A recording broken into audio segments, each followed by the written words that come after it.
আমরা খাওয়ার জাকিতে অন্তর্ভুক্ত নই, আমরা মুসলিমদেরকে কখনো হত্যা করার ফতোয়া দেইনি। খারাজিদের সবচেয়ে বড় কি বৈশিষ্ট্য? ইয়াকতুলুনা আহলাল ইসলাম ওয়া ইয়াদউনা আহলাল আওসান, তারা মুশরিকদেরকে ছেড়ে দিবে আর মূর্তি পূজারীদের তারা মুসলিমদেরকে হত্যা করবে। ইয়াকতুলুনা আহলাল ইসলাম, তারা মুসলিমদেরকে হত্যা করবে আর মুশরিকদেরকে ছেড়ে দিবে। আমরা কখনো কোনো মুসলিমকে হত্যা করার কথা বলেছি? বরং যখন তারা ইয়েমেনে বম্বিং করছে তাদেরকে তারা খাওয়ারজ বলছেন না? ইয়েমেনের বাচ্চারা কি মুসলিম না? তারা শিয়া। ইয়েমেনের ছোট ছোট বাচ্চারা শিয়া সুন্নির কি বোঝে? ইয়েমেনের ছোট ছোট বাচ্চারা শিয়া সুন্নির কি বোঝে? ওরা কি মুসলিম না? যখন আপনি আমেরিকার অস্ত্র দিয়ে ওখানে হামলা করছেন তখন আপনি খাওয়ারজ নন। যখন কেউ স্পষ্ট আল্লাহ বিরুদ্ধে কুফরির বিরুদ্ধে কথা বলবে সে খাওয়ারজ হয়ে গেল। সুবহানাল্লাহ। এই ধরনের কনসেপ্ট আমরা লালন করি না।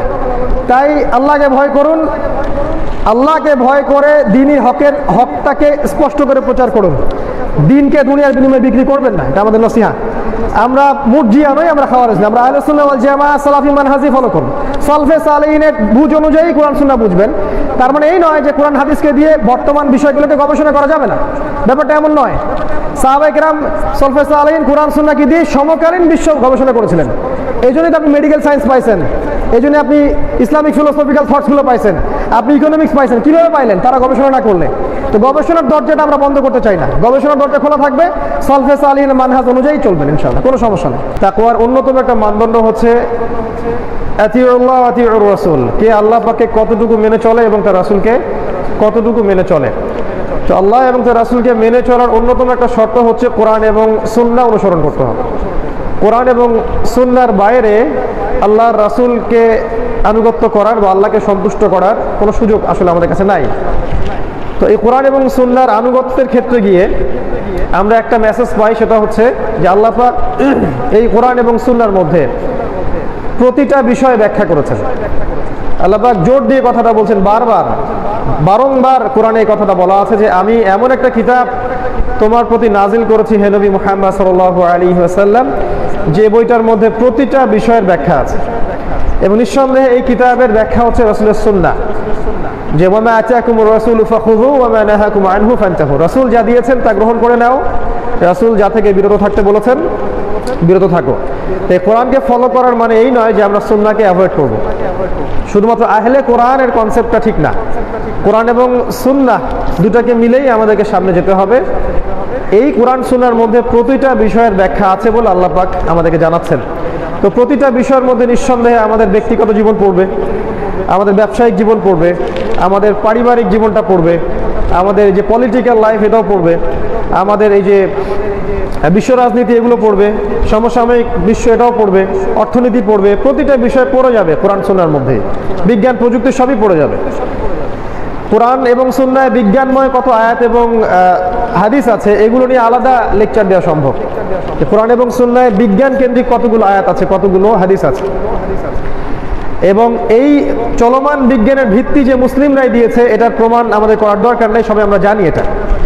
বর্তমান চিকিৎসা শাস্ত্রের ভিত্তি দিয়েছে মুসলিমরা, বর্তমান সায়েন্স এবং টেকনোলজির যে বেসগুলো এগুলো মুসলিমরা দিয়েছে। এখনকার যত দর্শনগুলো দেখেন আপনারা, এই দর্শনগুলোর বেস কিন্তু মুসলিম দার্শনিকরা দিয়েছে। এখনকার ইকোনমিক যে সিস্টেমটা চলছে এই সিস্টেমটাও কিন্তু ইসলাম থেকেই কাট পেস্ট করা আর কি, কিন্তু ওরা এখানে রিবা বা সুদটাকে ইনক্লুড করে দিয়েছে, যাকাত ইসলামিক ইকোনমিটাকে স্কিপ করেছে। আপনি খেয়াল করলে দেখবেন যে এই যে ওমর রাদিয়াল্লাহু আনহুর যে খিলাফা, এই খিলাফার মধ্যে যে রাষ্ট্রীয় সিস্টেমটা ছিল এই সিস্টেমেই এখন বিশ্ব চলছে, খালি এটাকে নতুন করে যুগের সাথে তাল মিলিয়ে আধুনিক করা হয়েছে। তিনিই প্রথম এইসব দফতর, এইসব পররাষ্ট্রনীতি, এই যে প্রশাসনিক কাঠামো এইসব দাঁড় করিয়েছেন ওমর ইবনে খাত্তাব রাদিয়াল্লাহু তাআলা আনহু। তার জীবনী পড়লে বুঝতে পারবেন। তো মূল মেসেজটা হচ্ছে কোরআন এবং সুন্নাহর মধ্যে আল্লাহ পাক বলেছেন যে আমি প্রতিটা বিষয়ের সমাধান বা ব্যাখ্যা নাজিল করে দিয়েছি।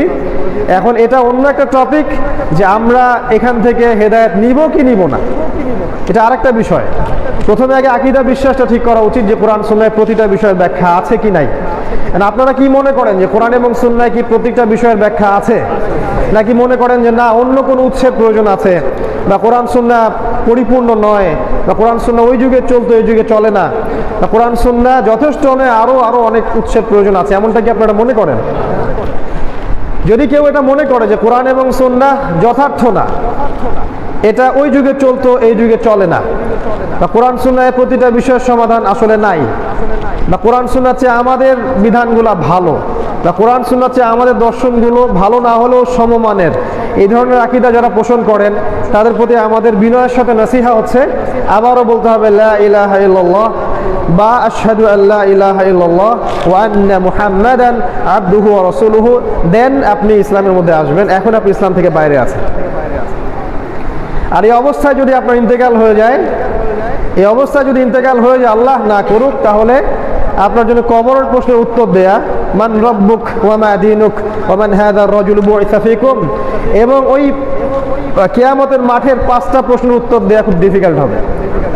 কবরের 3টা আর কিয়ামতের মাঠের 5টা, মোট 8টা প্রশ্ন আর কি।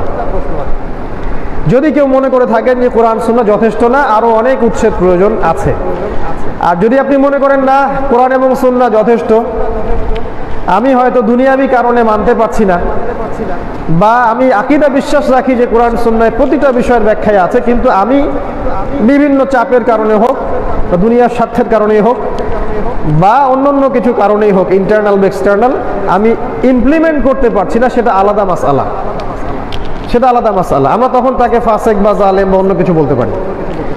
আর যদি কেউ মনে করে যে মুখে স্বীকৃতি দেয় যে হ্যাঁ আমি স্বীকৃতি দিচ্ছি, এগুলোর মধ্যে সব সমাধান আছে, কিন্তু মন থেকে সেটা বিশ্বাস করে না, মুখে স্বীকৃতি দেয় হ্যাঁ কোরআন সুন্নাহের সব সমস্যার সমাধান আছে, লা ইলাহা ইল্লাল্লাহ মুহাম্মাদুর রাসূলুল্লাহ, কিন্তু মনের মধ্যে এই আকীদা বিশ্বাস আসলে লালন করে না, তাহলে আমরা তাকে বলবো সে ব্যক্তি মুনাফিকের কাতারের মধ্যে আছে।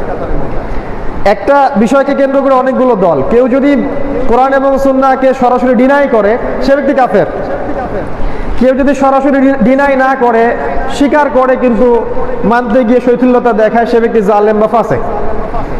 আর কেউ যদি মুখে স্বীকৃতি দেয় কিন্তু মনের মধ্যে কোনো ঈমান নাই, সে ব্যক্তিকে আমরা বলি মুনাফিক। আর মুসলিম যারা, তাদের চরিত্র কেমন হবে? তারা কোরআন এবং সুন্নাহকে মনে ধারণ করবে, ঈমানের যে 6টা পিলার আছে, আল্লাহ বিশ্বাস, তাকদীরে রাসূলগণে বিশ্বাস, ফেরেশতাগণে বিশ্বাস, আসমানি কিতাবে বিশ্বাস, তারপর কি পরকালে বিশ্বাস এবং তাকদীরে ভালো মন্দের প্রতি বিশ্বাস, এগুলোকে মনে বিশ্বাস করবে, মুখে স্বীকৃতি দিবে, কাজেও বাস্তবায়ন করবে, তখন আমরা বলি এরা হচ্ছে প্রকৃত মুমিন। এখানে গিয়ে যদি কেউ বলে যে কেউ কবিরা গুনাহ করলেই কাফের হয়ে যায়, তখন তাকে বলা হয় খারেজি। এটা ভালো করে শুনে রাখবেন। যদি কেউ মনে করে যে কবিরা গুনাহ কেউ করলেই সে ইসলাম থেকে বের হয়ে যায়, তার তওবার কোনো সুযোগ নাই, একে বলা হয় খাওয়ারেজ, এদেরকে বলা হয় খারেজ। আর যদি কেউ বলে যে লা ইলাহা ইল্লাল্লাহ একবার পড়লেই যথেষ্ট, আমল না করলেও চলবে, একে বলা হয় মুরজিয়া। ভালো করে বোঝেন, এই ঈমানের 6টা পিলারকে নিয়েই কিন্তু এই 3টা দল। ঈমানের 6টা পিলারকে কেউ যদি মনে বিশ্বাস করে, মুখে স্বীকৃতি দেয় এবং কাজে বাস্তবায়ন করে, আমরা বলছি পরিপূর্ণ মুমিন মুসলিম। কেউ যদি খালি মুখে স্বীকৃতি দেয়, কাজে কোনো বাস্তবায়ন নাই, খালি বলছে লা ইলাহা ইল্লাল্লাহ, আর কোনো কাজের দরকার নেই, নামাজ রোজা হজ যাকাত কিছুই লাগবে না, কালিমা পড়ছি জান্নাতে চলে যাবো, একে বলা হয় মুরজিয়া। আর যদি কেউ বলে যে কেউ যদি একটা কবিরা গুনাহ করে ফেলে তাহলেই সে ইসলাম থেকে বের হয়ে যাবে, ওকে হত্যা করা যায়, একে বলা হয় খাওয়ারেজ, একে বলা হয় খারেজি। আর এখন এর সংজ্ঞাগুলো চেঞ্জ হয়ে গেছে আর কি। এখন বাংলাদেশে অনেক খারেজি ইন্ডাস্ট্রিজ তৈরি হয়েছে, খাওয়ারেজ মেশিন, যেখানে ঢুকলে আপনি খারেজ হয়ে বের হয়ে যাবেন, এরকম অনেক সিস্টেম আছে এখন। কেউ যদি বলে যে আল্লাহ রাসূল সাল্লাল্লাহু আলাইহি ওয়াসাল্লাম দাওয়াত এবং জিহাদের মধ্যে দিয়ে দিন কায়েম করছেন, খাওয়ারেজ। কেউ যদি বলে যে মুসলিম যে কান্ট্রিগুলো আছে এরা ইহুদি এবং খ্রিস্টানদের সাথে বন্ধুত্ব করেছে, এরা জালেম, এ হয়ে যাবে খাওয়ারেজ। কেউ যদি বলে যে ইসলামী খেলাফা কনসেপ্ট আমরা চাই, খাওয়ারেজ। কেউ যদি বলে যে পেট্রো ডলার মনিটরিং সিস্টেমটা হারাম, এটা দিয়ে পুরো বিশ্বকে শোষণ করছে আমেরিকা এবং একে সহযোগিতা করছে গলফ কান্ট্রিগুলো, খাওয়ারেজ। কেউ যদি বলেন জায়নিস্ট মুভমেন্টের বিরুদ্ধে কথা বলতে হবে, খাওয়ারেজ। ইসরায়েলের এগেইনস্টে কথা বললে খাওয়ারেজ। কেউ যদি কথা বলে যে আমাদের বিভিন্ন জায়গায় বিভিন্ন দেশে আমাদের মুসলিম ভাই বোনদেরকে মেরে কচুকাটা করতেছে, এর বিরুদ্ধে আমাদের কোনো ইনিশিয়েটিভ নাই, খাওয়ারেজ। আর কেউ যদি শেষ জামানা সম্পর্কে সতর্ক করতে দুঃসাহস দেখায়, সে হচ্ছে ইহুদির এজেন্ট। তো এরকম একটা অবস্থায় আমরা বসবাস করছি। তবে এতটুকু আকীদা আমরা বিশ্বাস রাখি যে কোরআন এবং সুন্নাহয় প্রতিটা বিষয়ের সমাধান আছে। এই বিশ্বাসটুকু নিয়ে আমরা কবরে যাব ইনশাআল্লাহু আযজা ওয়া জাল্লা। এটা আমাদের মৌলিক কাজ। এর সাথে ইমান রিলেটেড। ইমানের 6টা পিলার, মুখে স্বীকার করি, মনে বিশ্বাস করি, কাজে বাস্তবায়ন করি। কাজে বাস্তবায়ন করতে গেলে আপনার কম বেশি হবে, কখনো পাপ হয়ে যাবে, এমনও হতে পারে আপনি কবিরা গুনাহ করে ফেলতে পারেন। তার মানে এই নয় যে আপনি কাফের হয়ে গেছেন বা তাকে হত্যা করতে হবে, বরং তার জন্য তওবার দরজা খোলা আছে এবং তার তওবা কবুল হলো কি হলো না এটা আল্লাহর দায়িত্ব, আমার জাস্টিফাই করার দায়িত্ব না। আমি বাহ্যিকটুকু দেখছি, দ্যাটস অল। সে তওবা করছে ব্যাস। এখন ওর তওবা কবুল করলো কি করলো না এটা আল্লাহর ব্যাপার, তার হিসাব সে আল্লাহর কাছে দিবে। আর অন দ্য আদার হ্যান্ড যারা মুরজিয়া, যারা মনে করে লা ইলাহা ইল্লাল্লাহ মুখে পড়লেই এনাফ, কোনো কাজের প্রয়োজন নাই, এই শ্রেণীর মানুষের সংখ্যা এখন বিশ্বব্যাপী বেশি আর কি। খালি লা ইলাহা ইল্লাল্লাহ বলেছি ব্যাস আমি জান্নাতে চলে যাব, এই জন্য কোনো সালাত নাই, সালাত কায়েম নাই, কোনো যাকাত দেয় না, ইসলামের অন্যান্য বেসিক জিনিসগুলো পালন করে না, দিব্যি ইসলাম বিরোধী কাজ করে যাচ্ছে, বছর বছর হজ উমরা করলো ব্যাস পরিশুদ্ধ হয়ে গেলাম, অনেকটা গঙ্গা স্নানের মতো ডুব দিলাম ব্যাস পাপ থেকে মুক্ত হয়ে গেলাম। এগুলো মুরজি আকীদা। এবং দেখা যায় যারা এইসব আকীদার মানুষদেরকে প্রমোট করে, যাদের কাছে কোরআন সুন্নাহর জ্ঞান আছে থাকার পরেও যারা এইসব মুরজিয়াদেরকে প্রমোট করে, আমরা বলেছি তারা মুরজিয়াদের সহযোগী। আর মুরজিয়াদের সহযোগী হয়ে কতটুকু পরকালে পার পাওয়া যাবে এটা আল্লাহর দায়িত্বে ছেড়ে দিলাম আমরা। ওকে, এখন বিষয়টা হচ্ছে আমরা এমন একটা জগতে বাস করছি, এমন একটা সময়ে বাস করছি আর কি, যে সময়টা বিগত 1300 বছর থেকে ডিফারেন্ট। আমরা এখন এমন একটা ওয়ার্ল্ডে বাস করছি, এটা একটা ডিফারেন্ট ওয়ার্ল্ড। কীরকম? এই ওয়ার্ল্ডের দিকে তাকালে আপনি দেখবেন যে এই ওয়ার্ল্ডে আখিরুজ্জামান বা শেষ জামানার ম্যাক্সিমাম সায়েন্সগুলো দেখা যায়। এগুলো এক লেকচারে বলে শেষ করা যায় না। যেমন আপনার উঁচু উঁচু বিল্ডিং, নগ্ন পদে রাখাল শ্রেণীর মানুষেরা আজকে উঁচু উঁচু বিল্ডিং নির্মাণের প্রতিযোগিতা করছে। এটা কি আমাদের একটা বড় সাইন, যেটা আগে বিগত 50 বছর ছিল না, 100 বছর ছিল না। এরপরেও কিছু মানুষ বলবে না না না কোনো সমস্যা নেই, এখনো হাজার হাজার বছর পড়ে আছে, এত উদ্বিগ্ন হওয়ার কিছু নাই। আমরা আসলে উদ্বিগ্ন হচ্ছি না, আমরা এই সায়েন্সগুলোর কথা এই জন্য বলছি যাতে করে মানুষ সতর্ক হতে পারে, আগামীর জন্য প্রস্তুতি গ্রহণ করতে পারে। এই সায়েন্সগুলো বলার অর্থ এই না সবাই হাত গুটায় বসে থাকবে, এখন আর কিছু করার নাই, মাহাদি এসে সব করবেন, ব্যাপারটা এমন নয়, মোটেও না। বরং আগামীতে ওই সময়গুলোতে আপনার আমার ইনিশিয়েটিভ কি হবে সেজন্যই এই কথাগুলো বলা। সাহাবায়ে কেরাম রাদিয়াল্লাহু আনহুম আজমাইন মসজিদে বসে কিয়ামত নিয়ে আলোচনা করছিলেন। রাসূল সাল্লাল্লাহু আলাইহি ওয়াসাল্লাম পাশ দিয়ে যাচ্ছেন, তিনি বললেন যে তোমরা কি নিয়ে কথা বলছো? সাহাবীরা বললেন আমরা কিয়ামতের সাইন নিয়ে কথা বলছিলাম। তখন নবীজি বললেন এই 10টা সাইন না আসা পর্যন্ত কিয়ামত হবে না। মাসিহুদ দাজ্জাল, ঈসা আলাইহিস সালামের আগমন, এই যে ধোঁয়া, ইয়েমেন থেকে আগুন, 3টা বড় বড় ভূমিকম্প, দাব্বাতুল আরদ ইত্যাদি, এরকম 10টা আর কি। 10টা ব্যাক টু ব্যাক আসবে না, 10টা নবীজি বলেছেন। তো এই হাদিস থেকে কি প্রমাণ হলো না সাহাবারাও কোরআন সুন্নাহ দিয়ে আখিরুজ্জামান নিয়ে গবেষণা করতেন, কিয়ামত কবে হবে, আলামতগুলো কি কি? কেন? কারণ তারা কি মানে ছেড়ে দিতেন যে কিয়ামত কবে হবে এটা নিয়ে আমাদের আলোচনা করার কোনো দরকারই নাই, বা কিয়ামত কবে হবে আলোচনা করলে আমি আর আমল করবো না, ব্যাপারটা কেমন ছিল? তারা সতর্কতার জন্য কথাগুলো বলতেন যাতে করে তারা আগামী সম্পর্কে সচেতন থাকেন, প্রস্তুতি গ্রহণ করতে পারেন। আমরাও কথাগুলো এই জন্যই বলি, অন্য কোনো উদ্দেশ্য নাই। এর মানে এই না যে আমাদেরকে হাত ঘুটে বসে থাকতে হবে, মাহাদি এসে সব করবেন, ব্যাপারটা মোটেই এমন নয়। এখন আপনি কনস্ট্রাকটিভ বিল্ডিং দেখবেন উঁচু উঁচু, যেটা বিগত 100 বছর আপনি দেখতে পারবেন না। এবং কারা এগুলো করছে? যাদের এই স্যান্ডেল কেনার টাকা ছিল না। নবীজি তার ইন্তেকালের আগে তার ইন্তেকালের কয়েক মাস আগে যে হাদিসটা বলেছেন সেই হাদিসটার মধ্যে এটা আছে, হাদিসে জিবরিল, যেখানে 4টা প্রশ্ন করেছিলেন জিবরাইল আলাইহিস সালাম আমাদের নবীকে। মনে আছে হাদিসটা? মনে নাই? জিবরাইল আলাইহিস সালাম এসেছিলেন মসজিদে, এসে নবীর হাঁটুর সাথে হাঁটু লাগিয়েছিলেন, লাগিয়ে 4টা প্রশ্ন করেন নাই? হে মুহাম্মদ, ইসলাম কাকে বলে, ঈমান কাকে বলে, তারপরে ইহসান কাকে বলে, আর কিয়ামত কবে হবে? জিবরাইল আমিন প্রথমবারের মতো বিশ্বের ইতিহাসে মানুষের রূপ ধরে মানুষের সামনে এসেছেন, এবং শেষবারের মতো। এরপরে তিনি কখনো এভাবে আসেননি। এসে মাত্র 4টা প্রশ্ন করেছেন, তার মধ্যে একটা প্রশ্ন হচ্ছে কিয়ামত কবে হবে। 25%, 100%-এর 25%। নবীজি যখন বলেছেন মান মাসউলু আনহা বিআ'লামু মিনাস সাইল, প্রশ্নকারী চেয়ে উত্তরদাতা বেশি জানে না, তখন তিনি বলেছেন আলামত তো একটা বলে দেন। তাহলে জিবরাইল আমিন এত গুরুত্ব কেন দিচ্ছেন সাবজেক্টটাতে, যদি সাবজেক্টটা অবহেলিত হবে? নবীজি তখন দুইটা আলামত বলেছেন, একটা হচ্ছে ওয়ান্তারাল হুফাতাল উরাতাল আলাতা রিয়া আশাইয়া তাতাওয়ালুনা ফিল বুনিয়ান, যখন তুমি দেখবে সমাজের নগ্ন পদের রাখাল শ্রেণীর মানুষেরা উঁচু উঁচু বিল্ডিং নির্মাণের প্রতিযোগিতা করছে, তখন তুমি কিয়ামতের অপেক্ষা করো। আরেকটা হচ্ছে ওয়ান্তালিদুল আমাতু রাব্বাতুহা, যখন দেখবে দাসী তার মনিবকে জন্ম দিচ্ছে। এই দুটাই বলেছেন, আর কিচ্ছু বলেন নাই। শেষের দিকের হাদিস এটা কিন্তু তার জীবনের। এখানে দেখেন বিল্ডিং এর কথা আসছে, যেটা আপনি এখন আপনার বড় বড় প্রতিটা শহরে ওয়ার্ল্ডে দেখতে পারবেন। এমন কনস্ট্রাকটিভ, হাইলি কনস্ট্রাকটিভ বিল্ডিংস, তোমারটা 100 তলা, আমারটা 200, তোমারটা 200, আমারটা 500, ব্যাপারটা এরকম আর কি, প্রতিযোগিতা। ইয়াতাতাওয়ালুনা ফিল বুনিয়ান, এই যে হাদিসের কথা। তারপরেও কিছু মানুষের হজম হয় না, যেগুলো আখিরুজ জামানের সায়েন্স।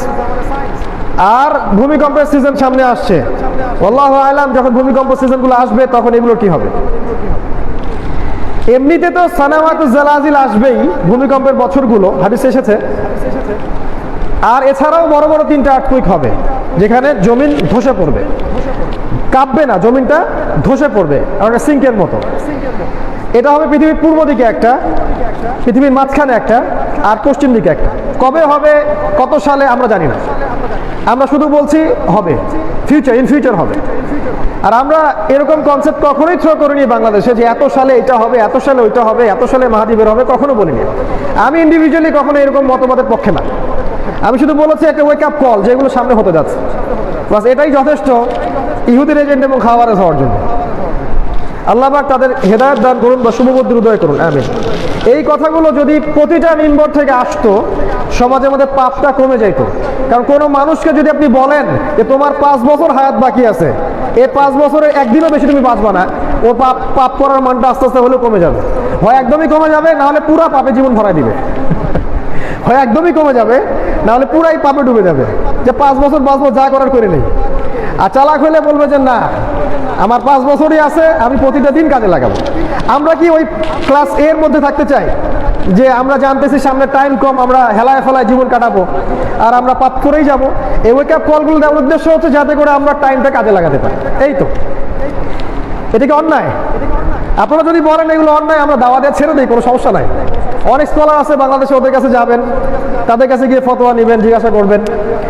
আর উম্মার তো আমাদের প্রয়োজন নেই আসলে। আল্লাহ পাক যাদেরকে দিয়ে বিজয় লিখছেন এই উম্মার, তারা অচিরেই সামনে আসবে ইনশাআল্লাহ। যাদের হাতে আল্লাহ পাক বিজয় রেখেছেন তারা কিন্তু আসবেই ইনশাআল্লাহ। আমরা বেঁচে থাকি বা না থাকি, এটা আল্লাহর কাছে কোনো ব্যাপার না। আপনি আমার জীবনের হায়াত দিয়ে, ইলম কালাম দিয়ে দিনের কতটুকু খেদমত করলাম, আল্লাহর কিছুই যায় আসে না, কিচ্ছু যায় আসে না, বিশ্বাস করেন। আলটিমেটলি আমরা আমাদের সময়টা অপচয় করলাম, এতটুকুই। নবী সাল্লাল্লাহু আলাইহি ওয়াসাল্লাম বলেছেন, আমি জানি ওই 10 জন ঘোড়সাওয়ারের নাম কি এবং তার বাবার নাম কি। কোন 10 জন? যারা বের হয়ে ওই দাজ্জালকে খুঁজতে বের হবে। কনস্টান্টিনোপল জয় করার পরে এই 10 জন যে বের হবে ঘোড়সাওয়ার, এখানে ঘোড়া মানে কি আল্লাহ ভালো জানেন।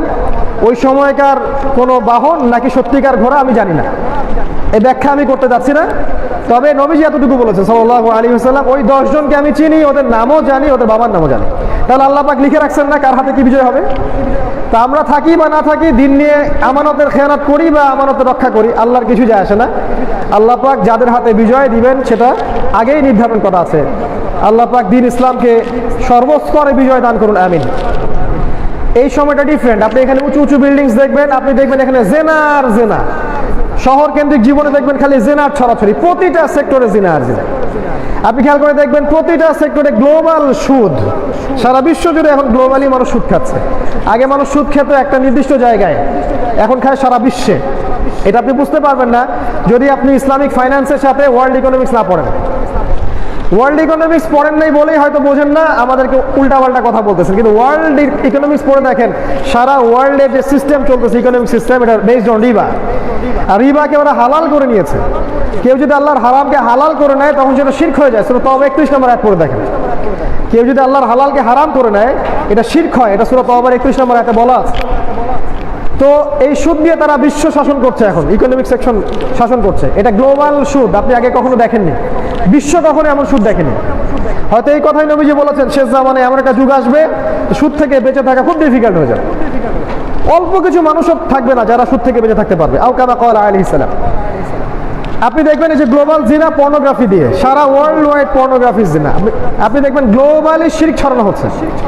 বিশ্বের একটা উৎস থেকে শিরিক ছড়াচ্ছে, সারা বিশ্বে ছড়িয়ে পড়ছে, প্রতিটা দেশে, প্রতিটা রাষ্ট্রে, জেলায় জেলায়, গ্রামে গ্রামে একই জিনিস। ওয়ান ওয়ার্ল্ড অর্ডার মানে সারা বিশ্ব একটা অর্ডারে চলবে। ওয়ান ওয়ার্ল্ড কারেন্সি, সারা বিশ্ব একটা কারেন্সিতে চলবে। এখন যেমন বিশ্বে ডলার, এরকম সারা বিশ্বে একটা কারেন্সি দিবে, এই কারেন্সিতে সারা বিশ্ব চলবে।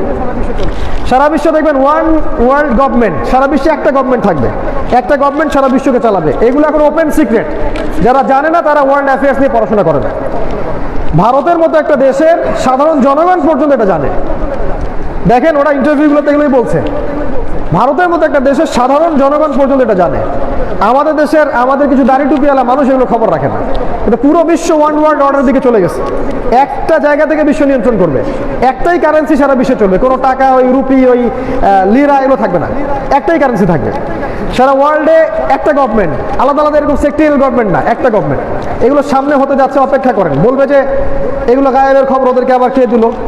আমরা বলবো এতটুকু জাস্ট ওয়েট অ্যান্ড সি, আপনি অপেক্ষা করেন আর দেখেন সামনে কি হতে যায়। যদি আমি কারেক্ট হই তাহলে আলহামদুলিল্লাহ আল্লাহর পক্ষ থেকে, যদি কারেক্ট না হই ভুলটা আমার পক্ষ থেকে, ঠিক আছে। অ্যাটলিস্ট আমরা একটা ওয়েক আপ কল দিলাম আপনাদেরকে। এই ওয়ার্ল্ডটা ডিফারেন্ট। আপনি এখানে গ্লোবাল সুদ দেখবেন, গ্লোবাল জিনা দেখবেন, গ্লোবাল শিরক দেখবেন, গ্লোবাল শিরক।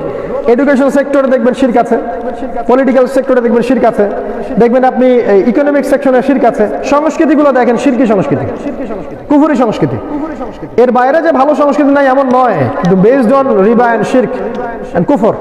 তারপরে দেখবেন আপনি এমন একটা টাইমে বাস করছেন যখন দেখবেন যে আপনার পরিবারগুলো ভেঙে যাচ্ছে। খেয়াল করে দেখেন, পরিবারগুলো ভেঙে যাচ্ছে, হৃদ্যতা, ভালোবাসা, মহব্বত কমে যাচ্ছে, ডিভোর্স বাড়বে, ডিভোর্স বাড়বে। আপনার এখানে দেখবেন বাবা আর সন্তানের ডিস্টেন্স, সন্তান বাবাকে হত্যা করছে, সন্তান মাকে হত্যা করছে, ভাই ভাইকে হত্যা করছে, প্রতিবেশী প্রতিবেশীকে হত্যা করছে, সব আখিরুজ্জামানের সায়েন্স। আপনি খেয়াল করে দেখবেন এখানে মেয়েরা, ফ্যামিলিস্ট রেভলিউশন, মেয়েরা বাইরে বের হবে নগ্নভাবে, কাপড় পরেও নগ্ন থাকবে। এই মেয়েগুলো শেষ জামানার মেয়ে, নবীজি বলেছেন সাল্লাল্লাহু আলাইহি ওয়াসাল্লাম।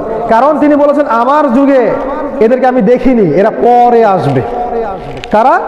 যারা নিসাউন কাসিয়াতুন আরিয়া, যারা কাপড় পরেও নগ্ন হয়ে থাকবে। একটা হাদিসে নবীজি এটাও বলেছেন সাল্লাল্লাহু আলাইহি ওয়াসাল্লাম যে গাড়ির প্রচলন ব্যাপক হবে এবং গাড়িগুলো মসজিদের দরজায় সামনে এসে দাঁড়াবে এবং সেখান থেকে বের হয়ে আসবে এমন সব নারী যাদের পোশাক পরেও তারা নগ্ন এবং গায়ে পাতলা ধরনের কাপড় থাকবে। তোমরা ওদেরকে দেখলে অভিশাপ দিও, কারণ তারা অভিশপ্ত। এটাও হাদিসে আছে। মাকতাবাতুস সুন্নাহ থেকে প্রকাশিত যে কিয়ামতের সহিহ আলামত বইটার মধ্যে সবগুলো হাদিস পেয়ে যাবেন ইনশাআল্লাহ, পড়ে দেখেন। তো এই যে মেয়েদের নগ্নতা, অশ্লীলতা, পর্নোগ্রাফি, এই সব কিছু কিন্তু আগের চেয়ে অনেক বেড়ে গেছে, আগে এরকম ছিল না। আপনি খেয়াল করে দেখবেন পরিবার ভাঙতেছে এবং ব্যক্তি জীবন থেকে দিন উঠে যাচ্ছে।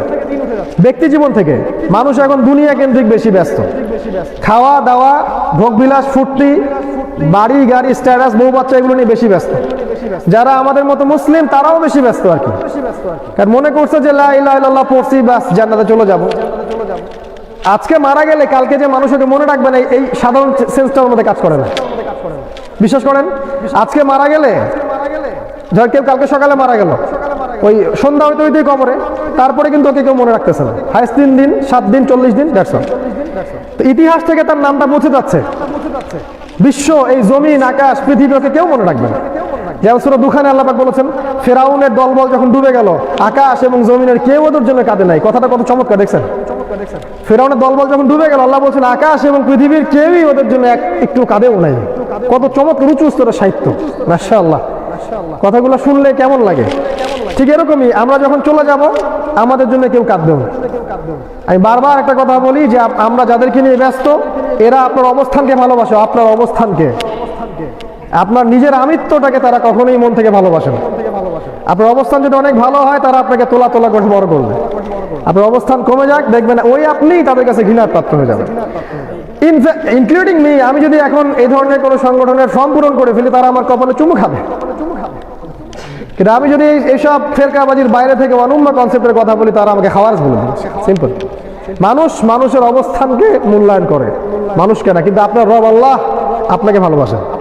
আপনি পাপ করলেও আল্লাহ আপনাকে ভালোবাসেন, ভালো করলে তো অবশ্যই বাসবেন। যখন আপনি পাপ করছি আমরা, আল্লাহ পাক আমাদেরকে ফেলে দেন নাই, তওবার সুযোগ দেন। আমরা আমাদের স্ত্রী, আমাদের সন্তান, আমাদের দুনিয়া, আমাদের ব্যবসা বাণিজ্য, চাকরি বাকরি এইসবকে কেন্দ্র করে সে আল্লাহকে ভুলে গেছে। আর আল্লাহ পাকও আমাদেরকে ভুলে যাবেন যদি আমরা এভাবেই মৃত্যুবরণ করি। আল্লাহ পাক কি বলেছেন? ওই যে যারা অন্ধ হয়ে উঠবে কিয়ামতের মাঠে, সূরা তাহা শেষের দিকে আছে, বলবে যে রব্বি লিমা হাশারতানি আ'মা ওয়া ক্বাদ কুনতু বাসীরা, আল্লাহ আপনি আমাকে অন্ধ করে কেন তুললেন, আমি তো চোখে দেখতে পারতাম। আল্লাহ পাক কি বলবেন? তোমার কাছে আমার জিকির এসেছিল, ফানাসিতাহা, তুমি সেটা ভুলে গিয়েছিলে, ওয়া কাযালিকাল ইয়াওমা তুনসা, এভাবে আজকে আমিও তোমাকে ভুলে গেলাম। নাউযুবিল্লাহ। আল্লাহ যাকে ভুলে যাবেন কিয়ামতের দিন, সে কি কখনো পার পাবে? আখিরুজ্জামানের সাইনগুলো চোখের সামনে ভাসবে আপনার। এখানে একটা অন্যতম সাইন, মানুষ বস্তুবাদী হয়ে গেছে, বস্তুবাদী, ম্যাটেরিয়ালিস্টিক, খালি দুনিয়া, পেট, কি সেকুলার কি আলেম ওলামা সবাই ইল্লা মাশাআল্লাহ, কিছু মানুষ এর বাইরে এসে তাদের কথা আলাদা, কিন্তু বেশিরভাগ মানুষের কথা এরকম যে পেট পেট পেট। মসজিদে মিম্বরে দাঁড়ায় হক কথা বলার সাহস করবে না, কারণ সভাপতি সেক্রেটারি সুদখোর, যদি সুদের বিরুদ্ধে কিছু বলি তাহলে সমস্যা আছে। ওয়াজ মাহফিলে যাবে, আগে জিজ্ঞাসা করবে এলাকার মানুষরা কি ওয়াজ শুনতে পছন্দ করে, ওইগুলো আমাদের একটু লিস্ট করে দেন, সেটা বক্তব্য দিব। এমন বক্তব্য দিব না যেটা বক্তব্য দিলে আমার আবার রাস্তায় বাড়ি ফিরতে পারবো কিনা সন্দেহ আছে। বা কোরআনে কিছু অংশের জ্ঞান দিব, কিছু অংশ দিব না, এলেম গোপন করব। বা কুফার ফাসেক জালেম ওদের আকীদা, যে ওদের যে বিশ্বাস চেতনা, এগুলোর সাথে আপোষ করে নিব। বা ওদের যে রিয়ালগুলো কথা বলে, Real is talking too much নাওয়াডেজ, এখন রিয়াল অনেক বেশি কথা বলে, ঠিক আছে, ব্যাপারটা এরকম হয়ে গেছে। তো এরকম হলে সমস্যা আছে। কোরআন সুন্নাহর যে জ্ঞান, এটা আল্লাহর দেয়া আমানত, এই আমানতের খেয়ানত যে করবে সে পরকালে পার পাবে না। প্রতিটা মেসেজ কোরআন সুন্নাহ মানুষের কাছে পৌঁছে দেওয়া উচিত। এই মেসেজগুলোর মধ্যে আখিরুজ্জামানের মেসেজ অন্যতম। এই মেসেজগুলোর মধ্যে তাওহীদের মেসেজ থাকবে, সুন্নাহর মেসেজ থাকবে, দাওয়াতের মেসেজ থাকবে, দিন কায়েমের মেসেজ থাকবে, খেলাফার মেসেজ থাকবে, সবই থাকবে। এর সাথে আপনার যে শৈথিল্যতা না করা এবং উগ্রবাদে না যাওয়া এবং মধ্যম পন্থায় দিন কায়েমের চেষ্টা করার মেসেজ থাকবে। সব কিছুই থাকতে হবে। যদি আমরা ইলমকে গোপন করি, কিছু অংশকে বলি, কিছু অংশকে না বলি, এবং আল্লাহকে ভয় না করে মানুষকে ভয় করি, ওদের স্বার্থ দেখি, আল্লাহ পরকালে আমার স্বার্থ দেখবেন না ইনশাআল্লাহ। দিন শেষে যে মানুষগুলোকে দিন ইসলামের জন্য মৃত্যুবরণ করতে হচ্ছে, বা নির্যাতন সহ্য করতে হচ্ছে, বা গালি তহমত গীবত সহ্য করতে হচ্ছে, এমন হতে পারে এই মানুষগুলোই পুলসিরাত আপনার আগে পার হয়ে যাবে, আপনি পরে পার হবেন। এটা হতেই পারে। দেখা যাবে ওই মানুষগুলোই জান্নাত আগে চলে গেছে, যাদেরকে আপনি এরকম মনে করতেন পৃথিবীতে। আল্লাহ পাক যেন আমাদেরকে ওদের কাতারভুক্ত না করেন, আমিন। আল্লাহ পাক আমাদেরকে অগ্রগামীতে অন্তর্ভুক্ত করেন, আল্লাহুম্মা আমিন। এইখানে আপনি দেখবেন যে এখানে শুধু যে এইসব জিনা, এই যে পর্নোগ্রাফি, মাদক এইসব ছড়াচ্ছে এরকম না, পরিবারও ভেঙে যাচ্ছে, ব্যক্তি জীবন থেকেও দিন বিদায় নিচ্ছে। আপনি খেয়াল করে দেখবেন হারাম রিজিকের ছড়াছড়ি, মানুষ হালাল হারামে পরোয়া করছে না। খেয়াল করে দেখেন সময়ের বারাকা কমে যাচ্ছে, সময় সংক্ষিপ্ত হয়ে আসতেছে। আপনি দেখেন প্রাকৃতিক পরিবেশগুলো বিপর্যয়ের সম্মুখীন, এখন পরিবেশগত বিপর্যয় অনেক বেশি। এনভায়রনমেন্ট আর আগের মতো নাই, কিন্তু অনেক কিছু পরিবর্তন হয়ে গেছে। মেয়েদের সংখ্যা বাড়তেই আছে, ছেলেদের সংখ্যা কমতে আছে। মেয়েরা পুরুষের ফাংশন প্লে করতেছে, আর পুরুষেরা মেয়েদের ফাংশন প্লে করতেছে। অলমোস্ট এভরি সিঙ্গেল রাষ্ট্র, যেটা ইসলামিক রাষ্ট্র, মুসলিম রাষ্ট্র, এগুলোর মধ্যে আপনি দেখেন বিভিন্নভাবে ইসলাম বিরোধী মতবাদগুলো ছড়িয়ে দেওয়া হয়েছে। ভালো করে খেয়াল করে দেখেন। এবং প্রতিটা মুসলিম কান্ট্রিতে যারা ইসলামকে নিয়ে বাঁচতে চেয়েছে, এদেরকে হয় ইকোনমিক স্যাংশন দেওয়া হয়েছে, না হলে ইন্টারনাল পলিউশন দেওয়া হয়েছে, না হলে সামরিক আগ্রাসন দেওয়া হয়েছে।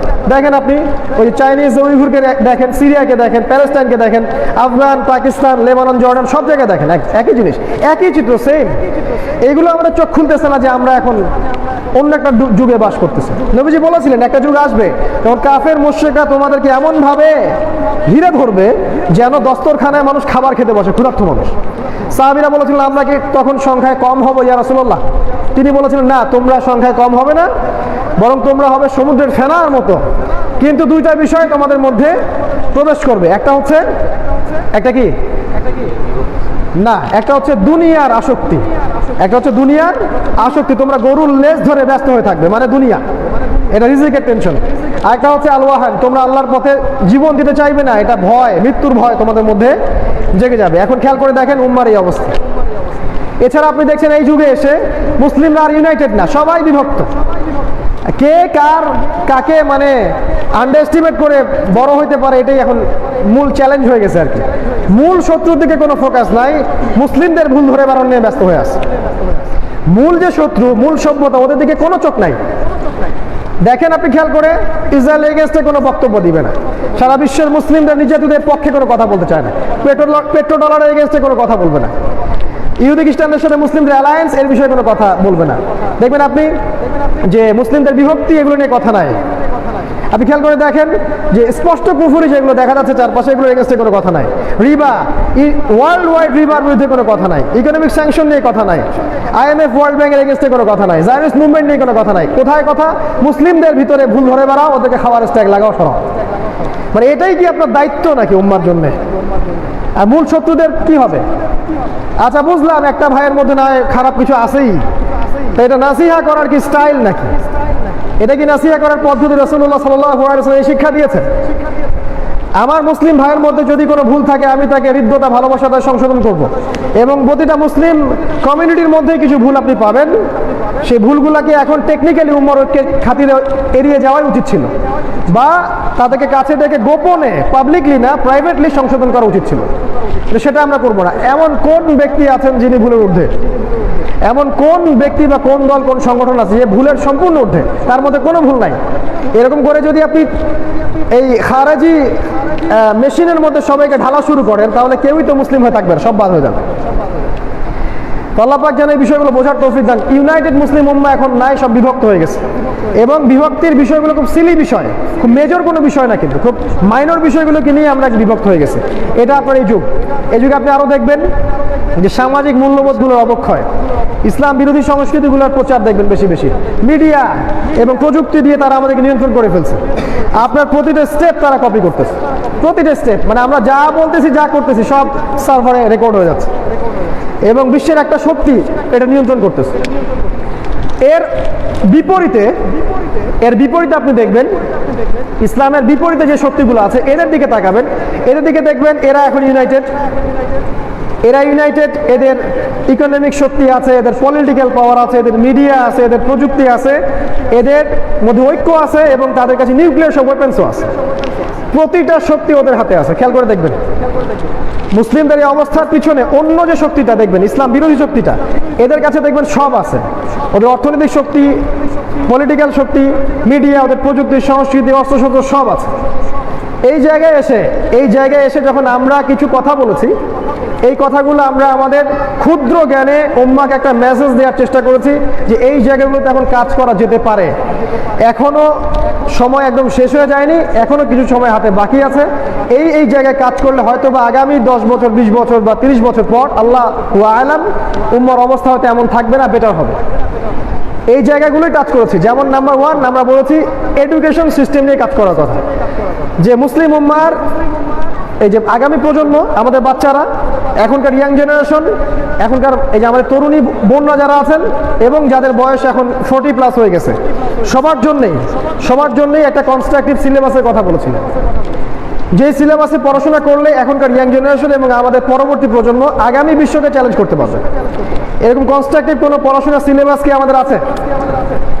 এমন কোন সিলেবাস আপনি আমাকে দেখান যে সিলেবাসের মধ্যে দ্বিমুখী শিক্ষার একমুখীকরণ আছে এবং একজন আলেম তিনি অন্যান্য অনেক সাবজেক্ট সম্পর্কে দক্ষ। একজন আলেম কোরআন সুন্নাহ জানার পাশাপাশি সে ইংরেজি, political science, philosophical thoughts, economics, geopolitics সবই জানে, এমন একজন আলেম দেখান। আমাকে 5টা আলেম দেখান সাবকন্টিনেন্টে বা আমাদের দেশে যিনি এই বাংলাদেশ থেকে বিশ্বকে চ্যালেঞ্জ করতে পারে। বাংলাদেশ থেকে ওয়ার্ল্ডের সমস্ত ফাসাদ, জুলুমের এগেইনস্টে কথা বলতে পারে, চ্যালেঞ্জ করতে পারে। কয়েকটা আলেম দেখেন, হাতে গোনা।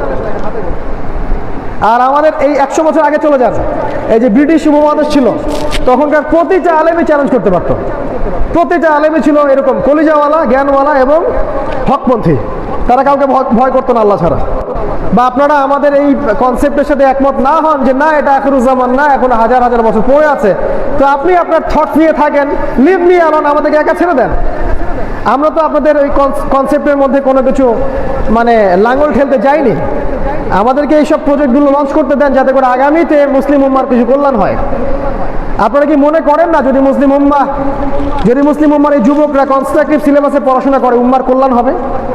যদি আমরা হালাল অর্থনীতিতে থাকি, হারামে না যাই, আমাদের কল্যাণ হবে না? আমাদের মা বোনরা যদি দিন শিখে কল্যাণ নাই? আমাদের সবাই যদি 5 ওয়াক্ত নামাজি হয় এবং সুন্নাহ অনুযায়ী জীবনযাপন করে, কল্যাণ নাই? এতিমদের যদি কেউ দায়িত্ব নেয়, বিয়েটা সহজ করে দেয়, বা বিধবাদের দায়িত্ব নেয়, গরিব মেয়েদের কোনো প্রজেক্ট করে দেয়, এগুলো কল্যাণকর নয়? বা এরকম এডুকেশন সেক্টর, ইকোনমিক সেক্টর, এই সোশ্যাল ওয়ার্কগুলো করলে কি উম্মার খেদমত হয় না? এই খেদমতের অনেক জায়গা এখন পড়ে আছে। এইগুলো ফোকাস না করে আমরা পড়ে আছে কি ইন্টারনাল পলিউশনের মধ্যে, কে কি, কে অমুক, কে তমুক, এগুলো নিয়ে আমরা পড়ে আছে। এগুলো নিয়ে তার যারা পড়ে থাকতে চায় ওদেরকে পড়ে থাকতে দেন, আপনি আপনার ওয়েতে এগিয়ে যান। ইনশাআল্লাহ আল্লাহ পাক যদি আপনাকে কবুল করেন, পৃথিবীর কোনো শক্তি আপনাকে ঠেকাতে পারবেন ইনশাআল্লাহ। এই হচ্ছে আমাদের সিম্পল কনসেপ্ট থ্রো করেছি আমরা। এটা কোনো দলের আন্ডারে করি নাই, কোনো কিছুর আন্ডারেই করি নাই, শুধু কনসেপ্টটা থ্রো করেছি। এরকম করে আমরা কাজ করতে পারি। আর আপনারা ফিকির করেন কিভাবে এটা করবেন, বাস্তবায়ন করবেন। আল্লাহ পাক সবাইকে সব জ্ঞান দেন না। হয়তো আমি কিছু কথা বলেছি, আপনার কাছে ইকোনমিক্সের ভালো জ্ঞান আছে, আপনি ওইটা করতে পারবেন। কারো কাছে সোশ্যাল ওয়ার্কের ভালো জ্ঞান আছে, উনি ওটা করতে পারবেন। কারো কাছে টেকনোলজির জ্ঞান আছে, উনি ওটা করতে পারবেন। এক এক মানুষ এক একটা করবে, বাট কনসেপ্টটা আমরা থ্রো করার চেষ্টা করছি। এই জায়গায় এসে কিছু মানুষ আমাদেরকে, বা যারা এভাবে কাজ করতে চায়, তাদেরকে কিছু বিতর্কিত করার চেষ্টা করছে বা করে যাচ্ছে। এই বিষয়টাকে আমরা চরমভাবে ডিনাই করছি। আমরা বলছি স্পষ্ট করে, একটু বসেন, আমরা স্পষ্ট করে বলছি যে আমরা, বা আমি ইন্ডিভিজুয়ালি, বা আমরা কোনো রিলিজিয়ান সেক্টেরিয়াল দলের অন্তর্ভুক্ত কেউ নই। আমরা আমার অবস্থান ক্লিয়ার করছি যে আমরা রিলিজিয়াস কোনো সেক্টেরিয়াল ডিভিশন অন্তর্ভুক্ত নই। আমি একজন মুসলিম হিসেবে গর্বিত, এটাই আমার পরিচয়, আমার যথেষ্ট। আপনি যদি অন্য কোনো পরিচয় চান বা লালন করেন, এটা আপনার পার্সোনাল ব্যাপার, এটা নিয়ে আমার কোনো মাথা ব্যথা নাই। বাট আমরা নিজেদেরকে শুধু মুসলিম বলেই পরিচয় দিই, দ্যাটস অল। এর মধ্যে কেউ হানাফি, আমরা হানাফি ফিক ফলো করি। কেউ সালাফি, তিনি সালাফি ফিক ফলো করেন। কেউ বলবে আমি তাবলিগ, কেউ বলবে আমি দেওবন্দি, এটা আপনার পার্সোনাল চয়েস। আমরা বলবো যে আমরা প্রতিটা ঘরানার খায়ের বা কল্যাণটা নিয়ে নিব, অকল্যাণটাকে আমরা উম্মার ঐক্যের খাতিরে এখন এড়িয়ে যাব। যেখানে ইখতলাফ আছে আমরা ওখানে নাই। যদি আপনি নাভির নিচে বাঁধেন, আমার কোনো আপত্তি নেই। আপনি বুকের উপরে বাঁধেন, আমার কোনো আপত্তি নেই। আমার ক্ষুদ্র জ্ঞান, আমি বুঝি যে এটা নিয়ে এখন ইখতলাফের সময় না। এখন আমাদের আরো বড় কিছু নিয়ে কাজ করতে হবে। দিন শেষে ওই প্রতিটা ভাই আমার মুসলিম ভাই, কেউই আমার ভাই ব্রাদারের বাইরে চলে যান নাই।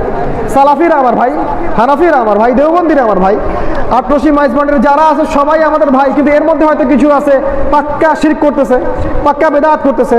তারপরে আমাদের কাছে ওদের কাছে গিয়ে শিরিকের দাওয়াতটা প্রচার করা, বিদাতের দাওয়াতটা স্পষ্ট করা। তারপর যদি ফিরে আসে আলহামদুলিল্লাহ, না আসলেও আমার মেসেজ আমি দিয়ে দিয়েছি, দ্যাটস অল। আমরা এই যে আবার কিছু পীরদের নাম নিলাম, এখন আমার ট্যাগ লাগাই দিয়ে নেয়, আমার পীরের মুরিদ হয়ে গেছে। আমরা উম্মার ঐক্যের খাতিরে বললাম যে সবাই মুসলিম উম্মার অন্তর্ভুক্ত, হয়তো বা এখানে কোনো বেদাতি আছে বা কেউ মুশরিক শিরক করতেছে, এদেরকে সলভ করতে হবে, এদেরকে ইসলাহ সংশোধনের মধ্যে নিয়ে আসতে হবে। যদি না আসে আল্লাহ এদের বিচার করবে, আমার তো দায়িত্ব নাই। এরপরে আমাদের অবস্থান ক্লিয়ার করছে, আমরা কোনো পলিটিক্যাল দলের সদস্য না। নন পলিটিক্যাল ভাবে চিন্তা করে আমরা দাওয়াতের কাজ করার চেষ্টা করছি অফলাইনে। অনলাইনে আমরা কখনো আসতেও চাই না। মানুষ আমাদের ভিডিওসগুলো নিয়ে অনলাইনে ছাড়ছে। আমরা কিন্তু পার্সোনালি কখনো অনলাইনে আসতে চাইনি, মানুষ এগুলো নিয়ে আসছে। আমাদের অফলাইনে কাজই বেশি ছিল। আমরা বিভিন্ন চরে স্কুল কলেজ করার চেষ্টা, কলেজ তো না, স্কুল মক্তব করার চেষ্টা করেছিলাম। বিভিন্ন এতিম প্রজেক্ট করছিলাম, বিধবাদের নিয়ে কাজ করছিলাম। আমরা কাজ করতেছিলাম সোশ্যাল ওয়ার্কগুলোকে নিয়ে, ব্লাড ডোনেশন ক্যাম্পিংকে নিয়ে, বা এই ধরনের ফাউন্ডেশন ওয়াইজ কিছু কাজ করার চেষ্টা করছিলাম, বা করার জন্য ইনিশিয়েটিভ নিচ্ছিলাম। অফলাইনে কাজগুলো আমাদের বেশি হওয়ার উচিত ছিল, এবং এটাই আমাদের মূল ফোকাস। অনলাইন আমাদের মূল জিনিস নয়, এটাকে আমরা ইউজ করবো হয়তো দিনের কল্যাণে, এতটুকুই। এই জায়গায় আমরা ধর্মীয় যে গ্রুপিংসগুলো আছে এবং পলিটিক্যাল গ্রুপিংগুলো আছে, এগুলোর কোনোটার সাথে আমি ইন্ডিভিজুয়ালি সম্পৃক্ত নই, এবং আমি কখনো আপনাদেরকে বলিও নি যে আপনারা সম্পৃক্ত হন। কেউ যদি হয়ে থাকে, কেউ কোনো দলের অন্তর্ভুক্ত হয়ে থাকে, এটা নিয়ে আমার মাথা ব্যথাও নাই। যার যেটা বুঝ, যে যেটাকে ভালো মনে করছে সে সেটা করুক।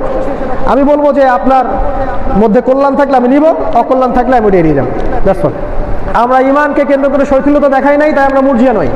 আর আমরা কখনো সমাজ বা রাষ্ট্র বিরোধী কোনো বক্তব্য দিইনি।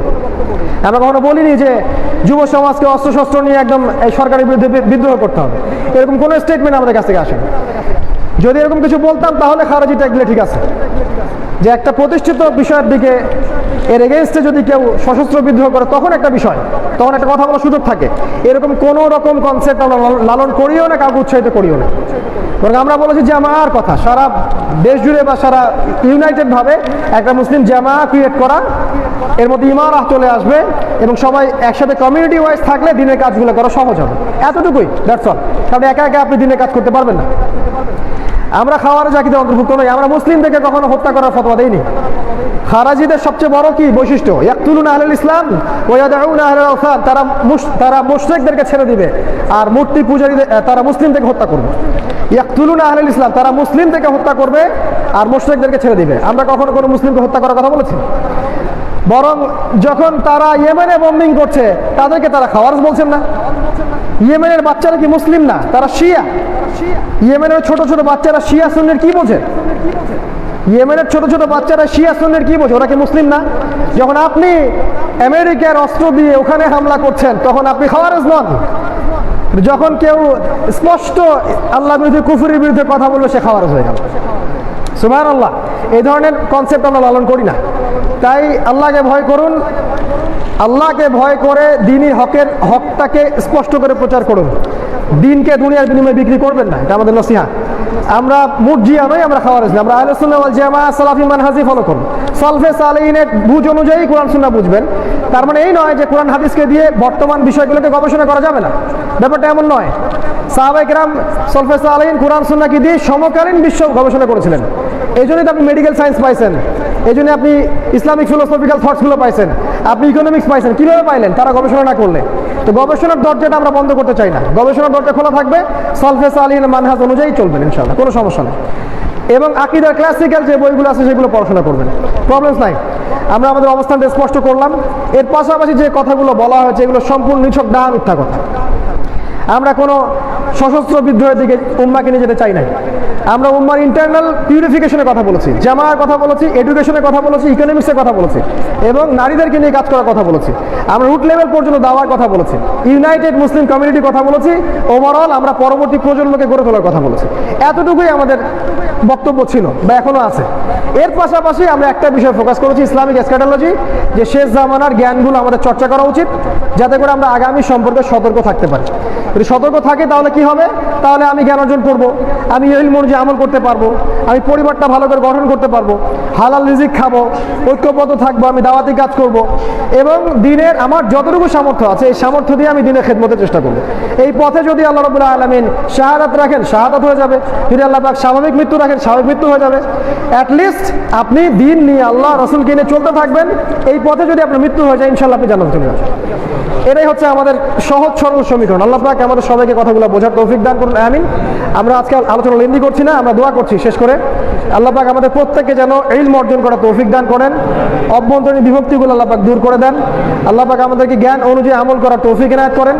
আল্লাহ রাব্বুল আলামিন আমাদেরকে আদর্শ পরিবার যেন করে দেন এবং আমাদের পরবর্তী প্রজন্মকে মানুষ করার তৌফিক আল্লাহ দান করেন। আল্লাহ পাক আমাদেরকে এতিম অসহায় বিধবা এদেরকে নিয়ে কাজ করার তৌফিক দান করেন, রুট লেভেল পর্যন্ত মানবতার কল্যাণে কাজ করার তৌফিক আল্লাহ পাক দান করেন।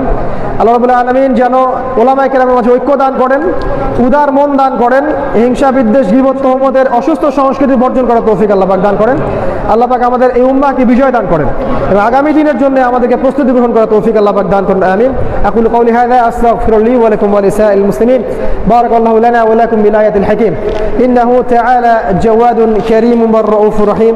আসসালামু আলাইকুম ওয়া রাহমাতুল্লাহি ওয়া বারাকাতুহু।